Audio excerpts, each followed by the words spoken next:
Welcome back to Moments of Mystery, where every letter uncovers a curious tale.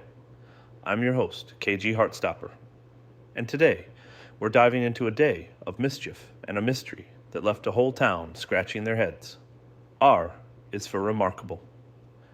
It was April Fool's Day in the little town of Cedar Creek, a place where jokes and pranks were as much a tradition as the spring tulips that lined Main Street.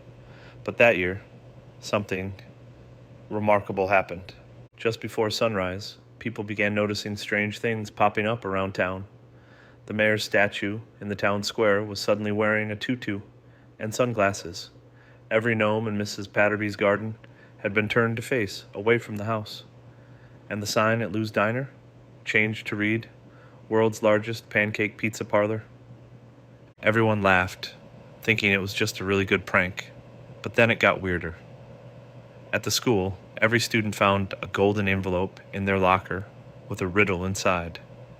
At the library, every book on the front display was mysteriously swapped for copies of How to Become a Magician. The townsfolk started asking who had the time or the talent to pull off so many tricks in one night.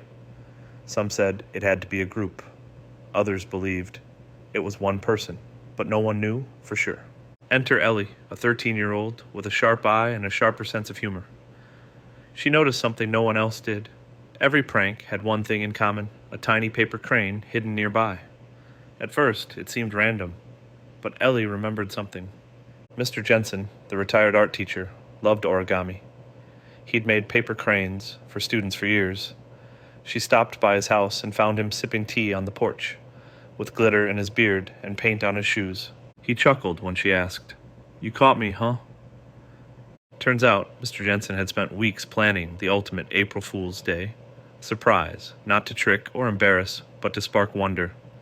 He said, "After a hard winter, I thought the town deserved a little joy, a day to remember." The town agreed. They threw Mr. Jensen a thank you party the next weekend and renamed April 1st as Remarkable Day, a celebration of creativity, laughter, and harmless fun. And so, the mystery of the master prankster turned out not to be a trick at all, but a remarkable reminder of how a little joy and a lot of paper cranes can bring a whole town together. Thanks for joining me for this moment of mystery. I'm KG Heartstopper. Don't forget to subscribe, and I'll see you next time for another curious tale.